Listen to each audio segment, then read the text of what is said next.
우리 지난주 추수감사절 때문에 영이 가난한 자를 계속 이어가지 못했습니다. 이제 한번 뛰어 넘어가니까 좀 맥이 좀 끊겨진 기분이 있죠. 이 팔복이 굉장히 익숙하지만 익숙한 것만큼 거리가 있습니다.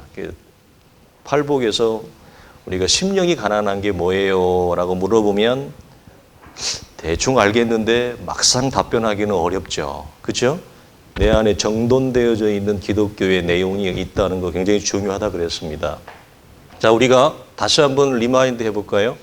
영이 가난하다고 하는 것은 누구만이 고백할 수 있다? 죄와 십자가의 문제를 온전히 성령 안에서 통과한 거듭난 하나님의 자녀여 구원 얻은 백성만이 내 영이 하나님 앞에 가난합니다. 이걸 고백할 수 있어요.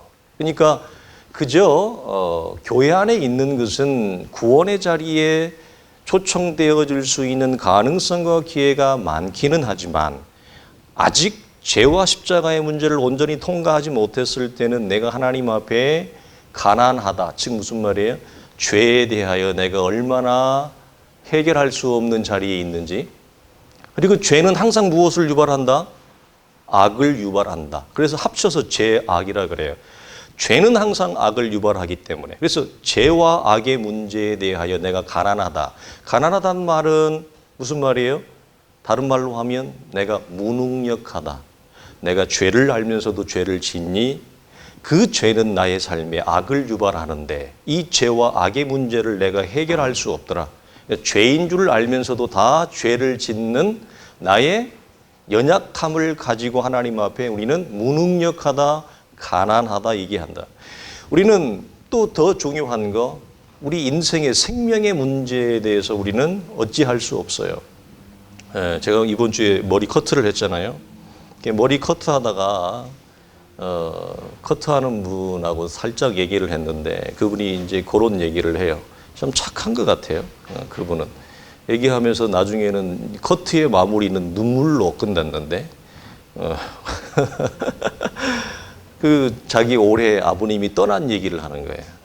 올해 4월 달에 아버님이 떠나셨는데 보니까 암으로 투병하시다가 떠났는데 마지막 이틀은 의식은 멀쩡한데 고통 중에 떠나셨다. 그래서 이제 보통 이제 딸들이니까 그런 생각을 하는 것 같아요. 남자들은 좀 그런 생각까지 좀 디테일하게 하기 어려운데 아버지가 의식이 그렇게 멀쩡하고 정신이 선명한 나머지 이틀 동안 근데 힘은 없고 몸은 이제 마음대로 움직이지 않으니까 자녀들과 소통할 수 없는 거죠. 부모의 얘기만 자녀들의 얘기만 이렇게 듣는 상황에서 도대체 아버지가 어떤 말을 하고 싶었을까?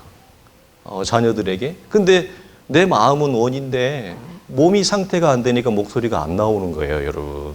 우리가 되게 심하게 아프면 여러분 목소리가 안 나와요. 예. 그래서 그 딸이 그러는 우리 아버지가 우리에게 하고 싶은 말, 어떤 생각을 하셨을까? 그 이틀 동안. 그래서 그 이틀을 아버지하고 소통하지 못한 것에 대해서 이 딸이 이분이 굉장히 가슴 저려하는 거예요. 그러면서 자기가 그 떠나시는 생명의 마지막 기운이 사라지는 순간까지 자기가 할 수 있는 게 아무것도 없더라는 거죠. 이게 뭐냐? 이걸 아는 게 가난한 거예요. 네. 그래서 죄의 문제, 악의 문제, 우리의 생명의 문제에 대해서 우리가 내 힘으로, 내 실력으로 내가 가지고 있는 어떤 자원을 동원해도 죽어가는 생명을 살려낼 수 없는 것, 꺼져가는 생명의 불길을 다시 일으킬 수 없는 인생의 절박한 상황, 이 한계점을 분명히 아는 것, 이게 뭐다? 가난한 거다. 그런데 이 가난한 거에 반대에 있는 자의 모습을 우리가 마지막으로 나누었어요. 한번에 좀 띄워줄까요? 첫 번째, 가난한 자에 있는 반대에 있는 자들의 상태. 그게 뭐냐? 마음에 하나님 두기를 싫어하는 상태라 그랬어요. 이 가난과 반대에 있는 상태. 로마서 1장 28절에 있는 말씀대로 이들은 세상을 살아가고 세상을 보는 방식이 1번, 2번은 딱 누가 생각이 나요. 미국의 어떤 대통령이 생각이 나요. 자신의 정욕대로 자신의 육체적 본성과 본능에 충실한 삶이고 보이는 세상을 따라서 살아가는 자들. 그래서 이번에 그런 자들이 이번에 반드시 이런 고백을 합니다. 어떤 고백이냐? 바로가 가로되 여호와가 누구간데? 지금 누구죠? 우리가 하나님이 누구간데 그 말을 듣고 이스라엘을 보내겠느냐? 나는 여호와를 알지 못한다.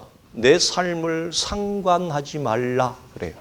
그래서 가난한 자의 반대에 있는 자들의 상태들이 늘 하는 얘기가 하나님이 누구간데 내가 그의 말을 들어야 되고 그가 누구간데 내 삶을 관계하느냐 상관하느냐 내 삶을 건드리지 마라. 그러면 그 건드리지 않는 삶을 살아가는 삶이 굉장히 선하고 의롭고 건강하고 다른 사람을 살리고 다른 사람을 세워주는 삶이냐? 그렇지 않아요. 제가 이번 주에 노아라는 영화를 봤는데 그 미국의 유명한 주인공이 남자 배우 주인공이 주연으로 나온 영화예요. 노아 방주를 새롭게 각색한 영화인데 제가 이렇게 보면서 이렇게 영적인 암시나 힌트들을 보면서 나름대로 이렇게 감동이 되는 포인트들이 많았어요. 여러분, 하나님의 말씀을 청종하지 않고 하나님이 누구간데 내 삶을 건드리느냐, 건들지 말라라고 그러면 얘기하는 그들이 하나님이 내 삶을 건드리지 말라고 할 정도로 그 사람들의 삶이 의로운가? 아닙니다, 여러분. 얼마나 탐욕적인지 모릅니다.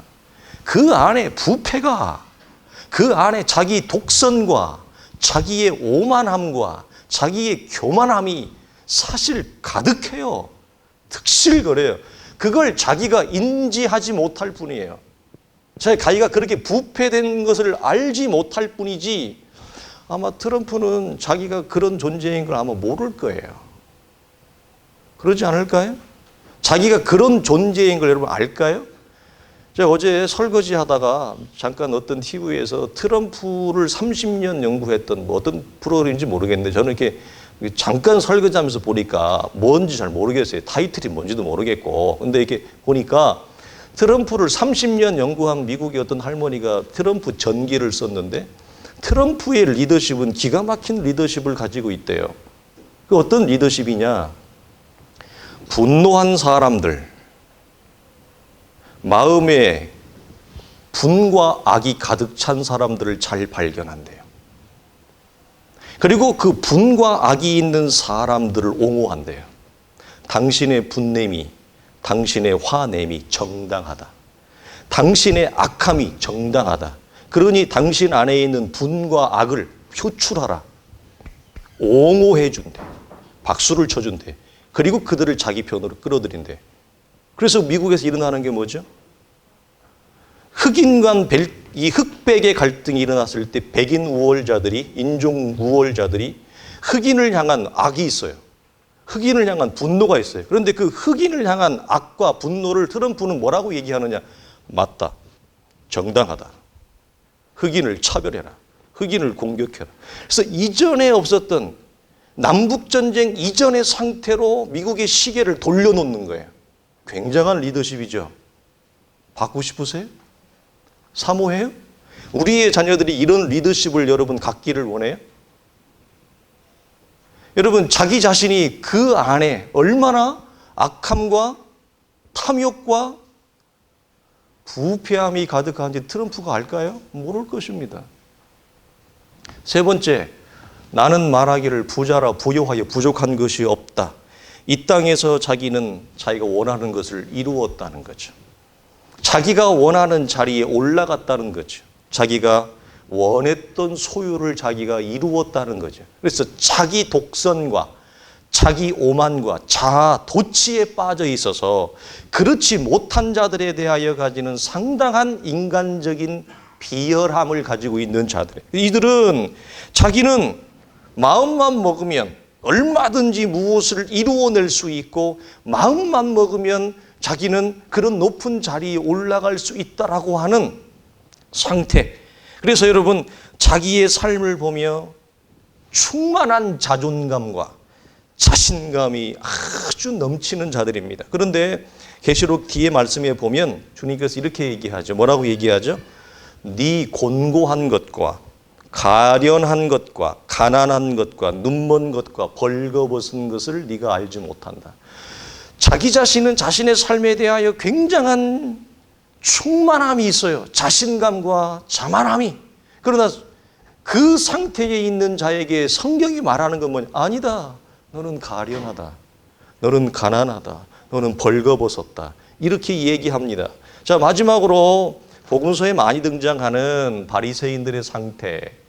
이들은 자기의와 열심에 눈이 먼 상태라 그랬습니다. 3번과 4번은 비슷한 점이 있죠. 3번에 있는 사람은 자기 성공에 도취한 사람이에요. 자기 의지에 도취한 사람들이에요. 마지막 네 번째는 자기의 신앙적인 종교적인 의에 도취되어서 눈이 먼 상태입니다. 자, 여러분, 심령이 가난해지려는 열심에서 어떤 행위의 만족이든 열심과 헌신의 만족이든지 이런 것들을 동원하여 가난한 상태에 도달하거나 가난한 상태에 진입하려고 하는 자들은 다 실패합니다. 전부 실패하게 되어 있습니다.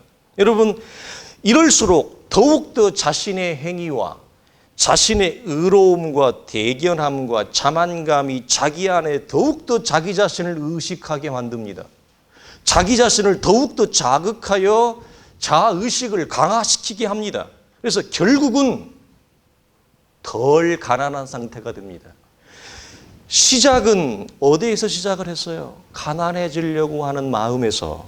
시작은 가난해지려고 하는 열심에서 시작했지만 결과는 가난에서 훨씬 멀어지게 되어지는 것입니다. 여러분, 이 상태가 사실 우리가 좋은 의도를 가지고 좋은 마음을 가지고 교회 안에서 여러분 오랫동안 신앙적 헌신과 기도의 헌신과 헌금의 헌신과 많은 형태의 헌신을 합니다.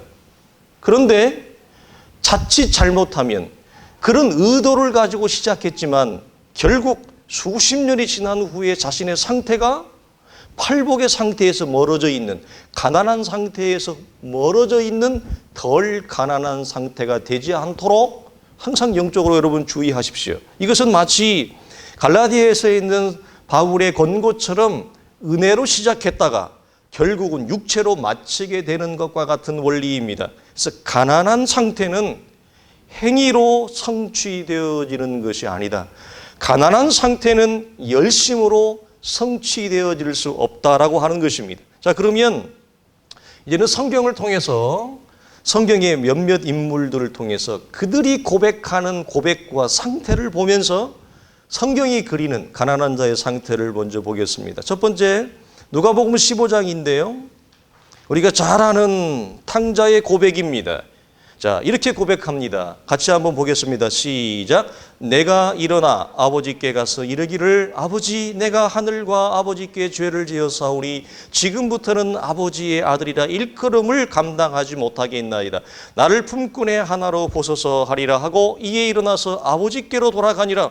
아직도 거리가 먼데 아버지가 그를 보고 측은히 여겨 달려가 목을 안고 입을 맞추니 아들이 이르되 아버지, 내가 하늘과 아버지께 죄를 지었사오니 지금부터는 아버지의 아들이라 일컬음을 감당하지 못하겠습니다. 이게 뭡니까? 여기서 우리가 발견하는 게 뭐죠? 자기 자신에 대한 죄를 봅니다. 여러분, 가난한 상태는 자기 안에 있는 죄와 그 죄가 나를 얼마나 심각한 죄인의 상태에 이르렀는가를 발견하지 못하면 아무리 신앙적인 행위를 동원하고 아무리 신앙적인 열심을 동원할수록 덜 가난해져요. 이 고백이 없으면. 그래서 자기가 동원한 신앙적 행위와 열심은 자기를 부각시키는 의로움으로 오히려 포장이 되어지고 요즘 말로 쉴드가 되는 거예요. 자기 방패가 되는 거예요. 그래서 탕자의 고백 속에 발견하는 건 뭐죠? 자신의 죄인됨. 그리고 아버지의 자녀라 부르기에 나는 자격이 있다 없다? 없다 이겁니다. 이게 가난한 자들의 고백이에요. 구원을 얻은 하나님의 자녀들이 양면성이 있어요. 하나님의 자녀됨에 대한 영적인 자긍심과 영적인 이 힘이 대단합니다. 영적인 자긍심이. 내가 하나님의 자녀가 되었다. 구원받은 주의 백성이 되었다라고 하는 하늘의 기쁨이 있지만 동시에 뭐가 있냐? 나는 구원 얻을 구원의 자리에, 하나님의 백성의 자리에, 자녀의 자리에 있을 수 없다라고 하는 자신의 자격 없음에 대한 고백이 먼저 선행됩니다. 이것은 확대되어 어디로 나가느냐? 우리가 제일 마지막에 보겠지만 사도는 자신의 사도직에 대한 자격 없음을 고백하는 것입니다. 그러니까 이 고백이 없는 자들이 항상 하는 얘기가 뭐냐? 나는 하나님 앞에 축복을 받을 만해서 받았다고 얘기하는 거예요. 나는 목사가 될 만하니 목사가 됐다고 그러는 거예요. 나는 장로가 될 만하니 장로가 됐다고 그러는 거예요. 누가 그래요? 누가? 우리는 근본적으로 하나님의 자녀가 될 자격이 없어요. 그런데 하나님의 은혜로 나 같은 죄인을 살려서 하나님의 자녀가 되게 한 거예요. 그리고 우리는 더 나아가 하나님이 그런 나 같은 존재를 만삭되지 못한 나를 하나님의 교회의 집사님으로, 권사님으로, 장로님으로, 목사님으로 세운 것에 대한 감사, 이게 있어야 되는데 자신의 구원 얻음이 정당하다고 생각하는 자들은 하나님의 교회에서 직분을 받음도 정당하다고 생각해요. 그래서 항상 영적인 차별을 합니다. 그래서 교회 안에 보이지 않는 영적 계급 조직이 있어요. 제일 높은 건 누구? 그 다음에 누구? 있죠? 한국 교회 안에.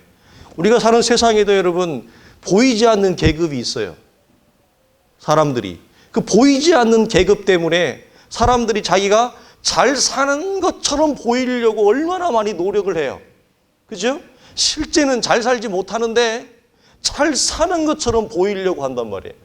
인도에 여러분 네 계급이 있듯이 중세 사이에 네 계급이 있었듯이 교회 안에도 영적인 계급이 여러분 계급화로 나뉘어져요. 왜 그렇죠? 전부 다 탕자의 고백에 대한 가난함입니다.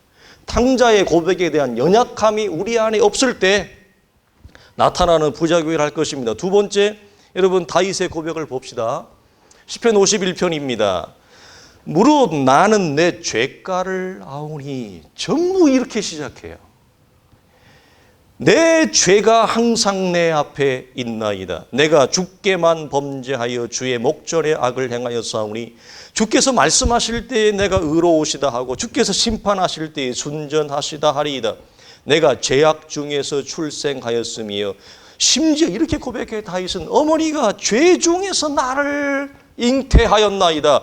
우술초로 나를 정결하게 하소서. 내가 정하리이다. 나의 죄를 씻어 주소서. 내가 눈보다 희리이다. 하나님이여 내 속에 정한 마음을 창조하시고 내 안에 정직한 영을 새롭게 하소서라는 고백.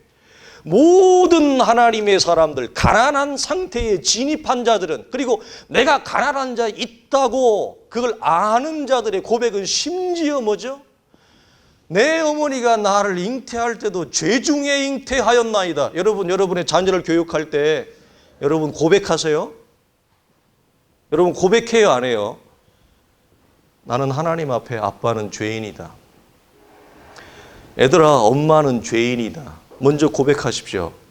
애들한테 네가 죄이다 그렇게 먼저 얘기하지 말고, 우리의 자녀를 키우면서 우리가 얼마나 많은 연약함을 경험합니까? 그렇지 않습니까? 우리의 자녀들 앞에 애들아, 이런 아빠의 모습을 봐라. 이런 엄마의 모습을 봐라. 내가 죄인이 아니니. 저는 아이들한테 얘기해요. 뭐 아빠의 권위? 그 말도 안 되는 거 세우려고 내가 죄인이 아닌 것을 여러분 고백하지 아니할 수 있어요? 우리의 자녀 앞에 저는 종종 얘기합니다. 아빠는 이래서 죄인이란다. 나는 그래서 하나님의 은혜가 필요한 사람이고, 아빠지만, 목사지만 나는 하나님의 은혜가 필요하고 나는 구원이 필요하단다. 너는 어떠니? 너는 어때? 항상 던집니다. 여러분 고백하십시오. 우리는 모두가 심지어 이 땅에 올 때조차도 죄중을 해서 죄의 상태로 왔다라고 하는 이 엄연한 다윗의 고백, 이게 뭐예요? 이게 가난한 거예요. 이걸 알고 있는 거예요. 그래서 항상 내 죄가가 아버지 앞에 있습니다. 이 죄의 무게 앞에 신음하는. 그래서 우리가 다음 주에 나올 애통이 뭐냐? 그냥 슬퍼하는 게 아니에요. 우리가 세상 살아가면 슬플 게 많잖아요. 얼마나 슬플 요인이 많아요. 성경이 말하는 슬픔과 애통은 뭐냐? 내 앞에 있는 죄의 짐 앞에 어찌할 수 없는 이 죄의 짐을 넘어서지 못하고 죄의 짐 앞에 함몰되어져 가는 내 자신을 보며 슬피 우는 것입니다. 그러니까 여러분, 이건 미리 산상수훈을 제가 들어갈 때 부탁했죠. 어떤 부탁을? 서로 기도합시다. 저를 위해서도 기도해 주시고 말씀을 받을 여러분을 위해서 기도해 주십시오. 산상수훈은 구원 안에 있지 않은 사람들은 말씀을 듣기가 너무 어려워요. 물론 제가 이걸 확 격화시켜서 그냥 세상 살아가는 얘기로 얼마든지 바꾸어 될 수 있어요. 그러나 그렇게 하면 의미가 없잖아요. 그렇죠? 여러분, 그래서 다윗은 죄의 문제를 해결해 줄 수 없음을, 우리가 스스로 오직 주님밖에 없음을 고백합니다. 세 번째 욥의 고백을 볼까요? 욥기 40장입니다. 여호와께서 또 욥에게 일러 가라 말씀하시되 트집 잡는 자가 전능자와 다투겠느냐. 이거 기가 막히죠? 이 말의 의미를 알겠어요? 근데 우리가 신앙생활 하면서 주님 앞에 트집을 잡아야 안 봐요. 너무 멀리 갔어요? 그럼 남편한테 트집을 잡아야 안 잡아요? 마누라한테 트집을 잡아야 안 잡아요? 엄청 트집을 잡습니다. 사람의 본성 가운데 하나가 뭐냐면 트집을 잡는 겁니다. 근데 심지어 사람은 누구한테까지 여러분 트집을 잡느냐? 욥이 참 예수를 잘 믿으셨는데도 불구하고 뭐라고 주님이 말하느냐? 트집 잡는 자라고 이렇게 표현을 합니다. 그러면서 하나님을 탓하는 자, 트집을 잡는 자, 하나님과 다투기를 원하는 자, 대답할지니라. 욥이 여호와께 대답하여 이르되 보소서 나는 비천하오니 무엇이라 주께 대답하리오. 손으로 내 입을 가릴 뿐이니이다. 이 말씀을 딱 보면서 떠오르는 말씀, 이사야 6장에 이사야가 하나님의 거룩한 성전의 주를 보았을 때 화로다 나는 망하게 되었도다. 부정한 자신의 모습에 대해서 고백하는 것이 나오지요. 동일한 고백입니다. 자기 자신의 무가치함을 고백합니다. 자신의 자격 없음을 고백합니다. 자, 마지막 베드로의 고백을 볼까요? 베드로가 일찍 고백했어요. 5장 8절. 시몬 베드로가 이를 보고 예수의 무릎 앞에 엎드려 이르되 주여 나를 떠나소서 나는 죄인입니다. 뭐라고 얘기합니까? 자신의 자격 없음을, 동일하게 가치 없음을 고백합니다. 주님, 내가 주님과 함께 할 수 없습니다. 나는 그런 자격이 없습니다. 그럴 가치가 없습니다라고 여러분 고백을 하게 되어지는 것. 마지막 사도의 고백을 보면 여러분 후대는 사도 바울을 가장 위대한 사도라 칭했습니다. 그러나 정작 자기 자신은 뭐죠? 자기 자신에 대하여 철저히 자격 없음을 고백하는 것입니다. 밑보다 모든 사람이 받을 만한 이 말이여 그리스도 예수께서 죄인을 구원하시려고 세상에 임하셨다 하였도다. 죄인 중에 내가 개순이라 맨 나중에 만삭되지 못하여 난자 같은 내게도 보이셨느니라. 나는 사도 중에 가장 작은 자라. 나는 하나님의 교회를 박해하였으므로 사도라 칭함받기를 감당하지 못할 자니라. 여러분, 가난한 자의 고백과 상태에 공통적으로 발견하는 게 뭐죠? 자신의 죄인됨입니다. 자신의 죄가입니다. 심지어 모태로부터 자기가 죄를 타고 왔다고 고백하는 것입니다.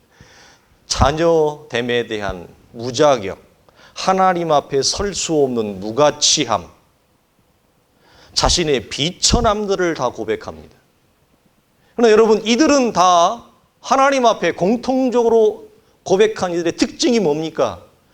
자기 자신은 하나님 앞에 한없이 죄인됨과 가난함과 무가치함과 자격 없음을 고백하지만 이들이 그렇게 우리가 그럼 못난 것으로 보여지지만 이들이 시대 가운데 그 세대 가운데 하나님 앞에 다 보이는 자로 드러나는 자로 위대하게 사용이 되어지고 위대하게 쓰임을 받았다는 거예요.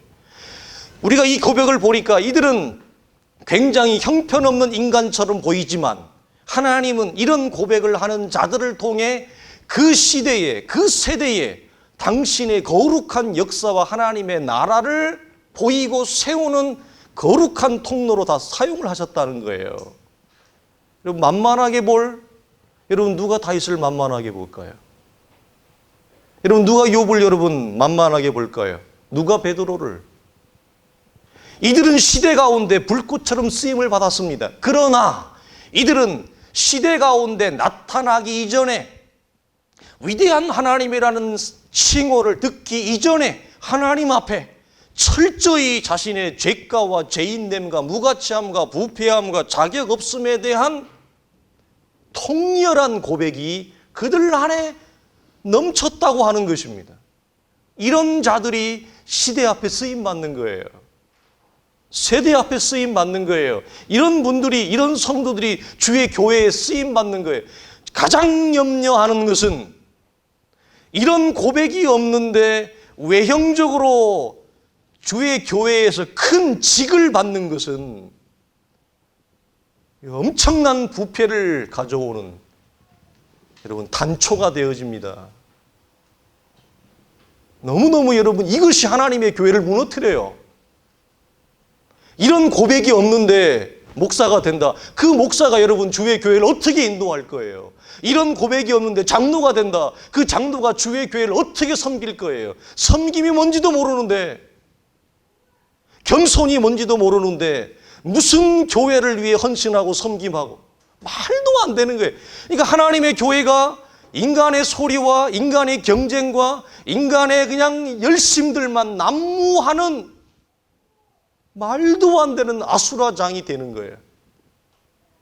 여러분 가난한 자의 고백과 상태 우리가 참으로 같이 공유해야 될 것입니다. 여러분 그래서 이런 차원에서 가난하다는 것을 아는 것은 생명입니다. 이것보다 큰 축복은 없습니다. 생명이에요, 축복이에요. 우리에게 있어서. 여러분 이것은 영적인 인식과 영적인 자각이고 이런 인식과 자각 속에서 철저한 하나님 앞에 죄인됨과 하나님 앞에 우리 자격 없음과 무가치함과 무능력을 우리가 고백한다라고 하는 거예요. 성도란 내가 무엇이든지 마음만 먹으면 할 수 있어. 아직까지 이런 생각 가지고 좀 곤란해요. 목사님 나는 지금이라도 나는 마음만 먹으면 뭐든지 할 수 있습니다. 이건 좀 여러분 위험합니다. 이런 자기 도취와 자기 오만에 빠져 있어서는 여러분 곤란합니다. 추천할 수 없습니다. 성도란 그러면 뭐예요? 가난함 때문에 더욱 하나님을 의뢰하고 의지할 수밖에 없는 자. 우리는 여러분 누가 더 하나님을 의뢰할까요? 계시록에 있는 거 나는 부자라 부유하여 이런 자. 나는 마음만 먹으면 뭐든지 할 수 있어. 저도 예전에 그랬어요.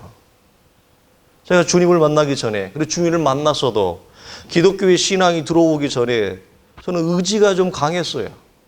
저는 그냥 하면 해요. 그런 스타일이에요. 나는 잠을 딱 4시간 잔다. 그럼 나는 알람이 필요 없어요. 그냥 4시간 만에 정확하게 일어나요. 내가 12시간 공부한다. 그럼 12시간 공부 딱 해요. 그냥. 밥 안 먹는다. 안 먹어요. 그냥 나는. 의지가 그래요. 나는 복음이 아직 예수를 믿었지만 복음이 내 안에 들어오기 전에 나는 마음만 먹으면 할 수 있어. 이런 오만함 속에 빠져있던 사람이에요. 그러나 여러분 성도란 이런 자기 자만과 오만함 속에 빠져있는 게 아니라 자신의 가난함 때문에 더욱 누구를 의지할 수밖에 없는 하나님을 의지할 수밖에 없는 하나님을 붙잡을 수밖에 없는 자에 있는 게 뭐예요? 그게 성도예요. 그래서 주님이 뭐라고 내가 누구를 구원하러 왔다? 의인을 구원하러 온 것이 아니라 주님이 나는 죄인을 병자를 구원하러 왔다. 하나님 앞에 우리가 다 우리의 힘으로 해결할 수 없는 죄의 병에, 질병에 우리가 들어가 있는 것, 그것을 말합니다. 여러분, 그래서 우리는 다윗처럼 이렇게 고백합니다. 시편 18편, 우리가 잘 아는 사랑의 말씀이죠. 나의 힘이신 여호와여, 내가 주를 사랑하나이다. 다윗의 고백을 계속 보세요. 여호와는 나의 반석이요 요새시요 건지시는 자시요 나의 하나님이시라. 그는 나의 피할 바위시요 방패시요 나의 구원의 뿌리시요 산성이로니. 이 고백을 할 수밖에 없는 자의 자리에 나아가는 것, 우리의 가난함 때문에. 그래서 우리가 성경 공부할 때 처음에 나누었죠. 나는 무엇을 믿는가? 내 열심을 믿는 게 아니에요. 내 헌신을 믿는 게 아니에요. 우리는 주를 믿는 것인데, 그 주가 어떤 분이에요? 구원의 산성이요 구원의 뿌리시고 나의 방패시요. 우리는 그 하나님을 믿고 그 하나님을 사랑할 수밖에 없는 자. 내가 찬송받으실 여호와께 아뢰리니 내 원수들에게서 구원을 얻으리시는 이것입니다. 여러분, 말씀을 맺겠습니다. 두 개의 점검을 하고 마치겠습니다. 여러분, 나는 마음이 가난한 자의 상태에 있는가? 자기를 보는 것은 여러분 중요한 영적인 점검이 될 것입니다. 여러분, 이것을 통해서 하나님의 나라가 죽어서만 가는 나라가 아니요, 내 안에 누리고 있는 하나님의 나라 천국을 체크하는 것입니다. 내 삶에 이미 이루어져 있는 천국. 그래서 우리가 여러분, 내 삶의 주의 공동체를 통해서 허락하신 가정을 통해서 성도들과의 교제와 나눔 속에서 하나님과의 신령한 영적인 교제 속에서 죽어서만 맛보는 하나님의 나라가 아니라 이미 이 땅 가운데 하나님의 거룩한 교제를 통해 무엇이 이미 우리 속에 이루어져야 돼요? 하나님의 나라, 천국이 내 안에 이 땅 가운데서 여러분 이루어질 때 부분적이지만 맛을 볼 때 이것이 어떤 소망으로 간다? 하나님의 나라에 대한 소망으로 연결되어진다라고 하는 거예요. 그렇지 않다면 지금 내 마음에 무엇으로 차 있는가라고 하는 거예요. 내가 죽어서 가는 나라가 아니라 지금 여기서 누려야 될 하나님의 나라는 정당한 것이라. 그러나 그 정당함이 내 안에 누려지지 않는다면 나는 내 마음이 도대체 무엇으로 가득 차 있기에 하나님의 자녀들이 누려야 되는 영적인 특권이 뭐냐? 현재 임한 나의 천국입니다. 이미 임한 나의 천국입니다. 그걸 내가 무엇 때문에 누리고 있지 못하는가? 역설적으로 체크를 해봐야 될 것입니다. 누가복음 6장 21절에 보면 동일한 말씀이 나오는데요. 가난한 자는 복이 있나니 하나님의 나라가 너희 것이며, 압축되어져 네 가지만 나옵니다. 여러분, 누가복음의 가난은 마태복음의 가난과 좀 다른데요. 이 가난은 실제적인 물질의 가난을 얘기합니다. 경제적 가난을 말합니다. 마태복음과 반대입니다. 그러면 누가가 말하는 복은 우리의 삶에 어떻게 적용해야 될까요? 우리는 이렇게 접근합니다. 가난한 것 때문에, 건강 때문에, 자식 때문에, 삶이 복잡한 것 때문에 그것이 원인이 되어 죽게 나오는 자들이 있습니다. 모두가 죽게 나오는 건 아닙니다. 삶에 어려움이 있어도 모두가 주님께 나오는 건 아닙니다. 그러나 이런 것들이 원인이 되어 죽게 나오는 자들의 복을 말합니다. 여러분, 우리의 삶에 일어날 굉장히 많은 다양한 알 수 없는 고난과 역경이 있습니다. 나의 힘으로 해결할 수 없는 인생의 아픔이 원인이 되어서 모든 자존심을 버리고 주님께 항복하며 주님의 은혜만을 바라보는 자들의 복이 바로 이 복입니다. 오후에도 나누겠습니다만, 여기에서의 한계점을 우리가 오후에 나누겠습니다.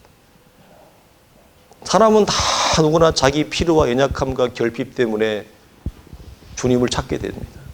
근데 그것이 주님을 찾게 된다는 것이 큰 복인데요. 그것으로만 신앙의 마침표를 찍으면 곤란합니다. 왜 그렇다고 그랬어요? 평생 이 사람은 그러면 이것으로 마침표를, 가난함이 원인이 되어 주의 교회를 나왔는데 하나님이 은혜를 주셔서 가난함이 조금 풀어졌어요. 여러분, 그런 성도들 많아요. 많습니다. 살기 어려웠는데 하나님의 은혜로 좀 사라지게 된 성도들 많아요. 하나님의 우리를 구원하신 사랑이 우리의 삶의 먹거리를 책임지는 은혜도 있다고요. 그런데 여기에서 마침표를 찍으면 어떤 원인이 돼요? 이 사람은 기독교는 항상 죽을 때까지 뭘로만 먹는 걸로만, 하나님은 항상 내 먹을 걸 주시는 것으로만 기독교가 어떻게 마침표를 찍어버리니까 그러면 곤란하다. 그것이 원인이 되어 주 앞에 나왔지만 기독교를 보니, 기독교의 신앙을 보니, 말씀을 보니 하나님은 단지 내 먹을 것만을 해결해 주는 분이 아니구나. 내 영혼의 구원자가 되시는 분이구나. 내가 알 수 없는 크고 비밀한 일을 하나님은 준비하시는 분이구나. 이것까지 나아가야 되는 거죠. 그래서 여러분, 지금 내 삶에 해결할 수 없는 통증이 있어요. 있어요? 없는 사람 없어요. 지금 내 삶에 여러분 해결할 수 없는 아픔이 있어요. 그 통증과 아픔은 그 원인이 되어 죽게 나오라는 하나님의 사인입니다. 너를 창조하신 자를 찾으라는 사인입니다. 그러나 모든 자가 아픔과 통증이 있다고 해서 주를 찾지는 않습니다. 그래서 이게 왜 복이 있느냐? 모든 사람이 아프다고 자기의 창조주를 찾지 않기 때문에 복인 거예요. 그 중에 어떤 자들이 창조주를 찾아요. 그래서 복이라 이 말이에요.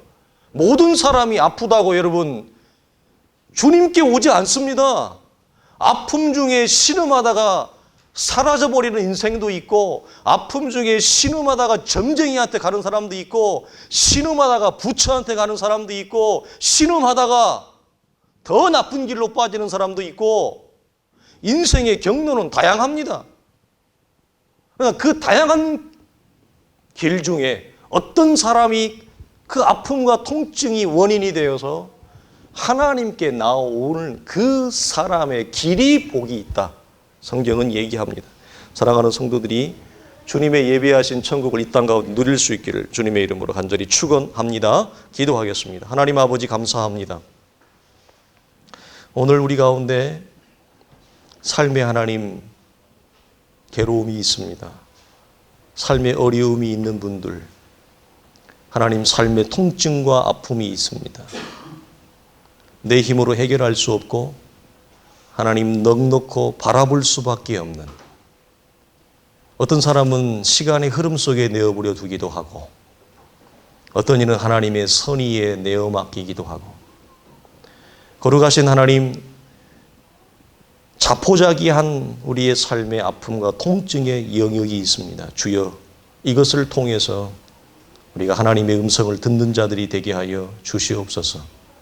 거룩하신 하나님, 주의 백성들에게, 사랑하는 자녀들에게 하나님 들을 길을 주시고, 마음을 하나님 부드럽게 하시고 온유하게 하여 주시어서 내 삶에 일어나는 하나님 크고 작은 일들을 통해 하나님이 나에게 무엇라 말씀하시는지를 들을 수 있는 자들이 되게 하여 주시옵소서. 거룩하신 주여, 놓을 것들을 놓게 하시고 하나님 다른 길을 갔던 자들이 정도를 걷게 하시고, 하나님 바라보지 말아야 될 것들을 바라보며 걸어가는 자들이 참으로 볼 것들을 보는 자들이 되어질 수 있도록 우리 하나님 은혜와 긍휼을 베풀어 주시어서 하나님이 원하시는 가장 복된 자리에 서 있는 살아가는 온 공동체가 주의 신실한 백성들이 되어지도록 우리 하나님 인도하시고 축복하여 주시옵소서. 우리 주 예수님의 이름으로 간절히 기도하옵나이다. 아멘. 이제는 우리 주 예수 그리스도의 은혜와 우리 하나님의 크신 사랑과 성령의 감화감동 역사하심이 하나님의 말씀 앞에 우리 안에 복이 어디 있는지를 봅니다. 하나님의 말씀의 선포 앞에 내 안에 천국이 있는지를 봅니다. 주여 고백합니다. 하나님의 자녀의 영적인 특권이지만 이 복을 누리지 못하고 삽니다. 천국을 하나님 향유하지 못합니다. 아버지, 무엇 때문입니까? 괴로워하며 아파하는 자의 심령 속에 우리의 삶의 참다운 천국의 자리를 회복하며 참다운 구원의 특권과 영적인 내용으로 충만해지기를 원하는 살아가는 성도들의 모든 신앙적 고민과 묵상과 하나님 응시 앞에 경영하는 삶의 터전과 자녀들의 모든 학업 위에 직장의 터전 위에 주의 공동체 위에 이제로부터 영원토록 항상 함께 있을지어다. 아멘.